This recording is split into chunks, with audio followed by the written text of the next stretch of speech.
चलिए आज एक ऐसी यात्रा पर चलते हैं जो शायद ब्रह्मांड को देखने का हमारा नजरिया ही बदल दे। ये सफर है आध्यात्मिक अनुसंधान की गहराइयों का, जहां हम बापूजी दशरथ भाई पटेल के दिए ज्ञान के रहस्यों से पर्दा उठाएंगे। अच्छा, इससे पहले कि हम आगे बढ़ें, ये बात समझना बहुत जरूरी है कि हम जिस ज्ञान की बात कर रहे हैं वो एक बहुत ही विशिष्ट आध्यात्मिक स्रोत से आता है। बापूजी की शिक्षाओं के मुताबिक ये ज्ञान न तो आज के भौतिक विज्ञान के दायरे में आता है और न ही पौराणिक कथाओं के। ये एक बिल्कुल ही अलग आयाम का ज्ञान है। और पूरी तरह स्पष्टता के लिए बता दें कि आज हम जो भी बात करेंगे वो सीधे सीधे बापूजी के सार्वजनिक प्रवचनों से लिया गया ज्ञान है। हमारी कोशिश यही है कि उनके मूल विचारों को बिना किसी बदलाव के सामने रखा जाए, ताकि इस ज्ञान का अनुभव सीधे स्रोत से ही हो। तो आज की हमारी खोज कुछ इस तरह आगे बढ़ेगी। हम बापूजी के अनूठे रहस्योद्घाटन से शुरुआत करेंगे, फिर ब्रह्मांड की विशाल घड़ी और प्रलय के चक्रों को समझेंगे। इसके बाद हम शिव के असली स्वरूप का रहस्य जानेंगे और आखिर में सृष्टि के उस परम स्रोत तक पहुंचेंगे जहां से हर चीज की शुरुआत होती है। तो ये हिस्सा उस ज्ञान की नींव रखता है जिसे बापूजी ने दुनिया के सामने रखा है। देखिए, इसे सिर्फ जानकारी की तरह मत देखिए, बल्कि इसे एक दिव्य साक्षात्कार और गहरे आध्यात्मिक ब्रह्मांडीय अनुसंधान का नतीजा समझिए, जो हमें एक ऐसा नजरिया देता है जो पहले कभी नहीं देखा गया। अब चलिए समय की हमारी जो रोजमर्रा की धारणा है उससे थोड़ा परे चलते हैं और ब्रह्मांडीय समय की विशालता को समझते हैं। बापूजी इन बड़े बड़े चक्रों के लिए इतने सटीक माप बताते हैं जो हमें समय के एक ऐसे पैमाने को समझने में मदद करते हैं जिसकी हम कल्पना भी नहीं कर सकते। समय का ये जो पूरा ढांचा है ना, ये सच में हैरान कर देने वाला है। जरा सोचिए, 4 युग, सतयुग, त्रेता, द्वापर और कलयुग, जब ये पूरे होते हैं तब होता है एक अर्ध प्रलय। फिर ऐसे 71 अर्ध प्रलय मिलकर बनाते हैं एक मनवंतर, और उसके बाद 14 मनवंतर जुड़कर बनता है सिर्फ ब्रह्मा का एक दिन। तो ब्रह्मा का ये एक दिन आखिर होता कितना लंबा है? बापूजी के ज्ञान के अनुसार ये पृथ्वी के 4 अरब 32 करोड़ सालों के बराबर है। एक पल के लिए बस इस संख्या के बारे में सोचिए। ये समय का एक ऐसा पैमाना है जो हमारी सोच से कहीं ज्यादा बड़ा है। लेकिन कहानी यहीं खत्म नहीं होती। ब्रह्मा के एक दिन और एक रात का जो पूरा चक्र है वो मिलाकर होता है 8 अरब 64 करोड़ पृथ्वी वर्ष। ये एक पूरा ब्रह्मांडीय दिन रात का चक्र है, एक ऐसा चक्र जिसमें न जाने कितनी दुनियाएं बनती हैं और बिगड़ जाती हैं।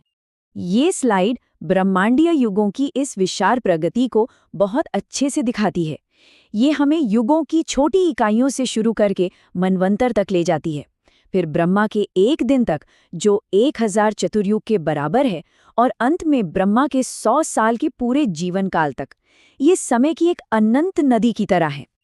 तो अब जब हमने सृष्टि के चक्र को थोड़ा बहुत समझ लिया है, तो चलिए अब विघटन के चक्र यानी प्रलय की अवधारणा को समझते हैं। बापूजी इस ब्रह्मांडीय प्रक्रिया के अलग अलग प्रकारों और पैमानों के बारे में विस्तार से बताते हैं, जो हमें सृष्टि के विनाश के पीछे का रहस्य समझने में मदद करता है। अच्छा, यहाँ एक बहुत जरूरी फर्क समझना होगा।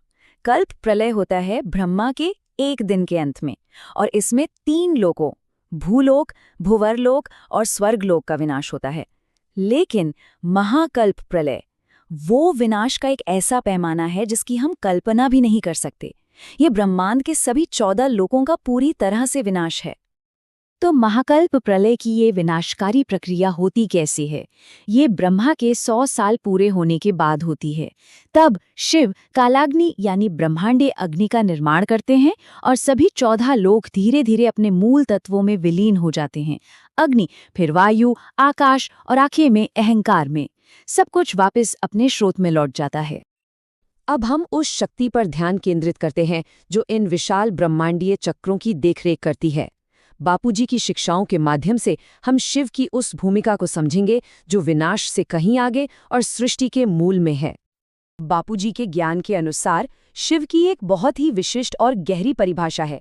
वो एक निराकार परमात्मा है, एक सर्वोच्च आत्मा जो एक पूरे ब्रह्मांड के एकमात्र नियंत्रक हैं। वो इस पूरे ब्रह्मांडीय नाटक के निर्देशक हैं। ये एक बहुत ही महत्वपूर्ण बात है जो हमारी समझ को बदल सकती है। ब्रह्मा विष्णु और शंकर, जिन्हें हम अक्सर अलग अलग देवता मानते हैं, बापूजी की शिक्षाओं के अनुसार वो एक ही शिव की 3 काम करने वाली शक्तियां हैं। ये क्रमशः सृजन, पालन और विनाश के कामों के लिए जिम्मेदार हैं। समझिए, एक ही सिक्के के 3 पहलू हैं। ये प्रसिद्ध कथन शिवोहम शिवोहम उस गहरी अवधारणा को दिखाता है जो बापूजी सिखाते हैं। इसका मतलब है मैं शिव हूँ। ये उस सच्चाई की ओर इशारा करता है जहां सर्वोच्च आत्मा यानी परमात्मा एक जीवित आत्मा यानी आत्मा बन सकती है। ये हमारे अंदर छिपे हुए दिव्य स्वरूप का प्रतीक है। अब जब हमने शिव की अवधारणा को समझ लिया है, तो सवाल उठता है, क्या इससे भी परे कुछ है? चलिए अब हर चीज के परम स्रोत की खोज करते हैं। ये इस ज्ञान का सबसे गहरा और सबसे रहस्यमयी पहलू है। ये सवाल हमें आखिरी और सबसे गहरे रहस्य उद्घाटन की तरफ ले जाता है।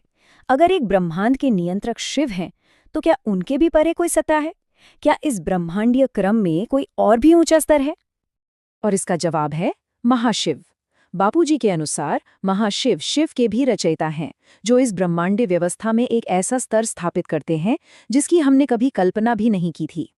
हम जो महाशिवरात्रि का पर्व मनाते हैं, वो इसी परम सत्ता से जुड़ा है, न कि सिर्फ ब्रह्मांड के शिव से। और ये विशाल सृष्टि आखिर बनती कैसे है? परम तत्व के माध्यम से। ये वो मौलिक तत्व या आदिम शक्ति है जिसका इस्तेमाल शिव ब्रह्मांड बनाने के लिए करते हैं। ये सृष्टि का वो मूल आधार है जिससे सब कुछ बना है, हर चीज का स्रोत। इस संक्षिप्त परिचय के बाद अब वक्त है कि इस ज्ञान की गहराइयों में खुद उतरा जाए। और इसका सबसे अच्छा तरीका है सीधे उस स्रोत तक पहुंचना जहां से ये ज्ञान बह रहा है।